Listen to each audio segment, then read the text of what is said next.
Binlerle can kurban oldu, sinemezden meydan oldu. Hükukundan geçen asker, her bir kahraman oldu.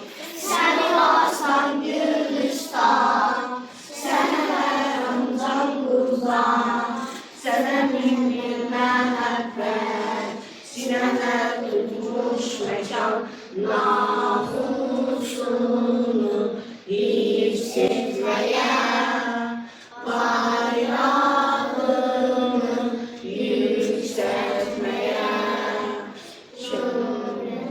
Gençler müştaktır, Şanlı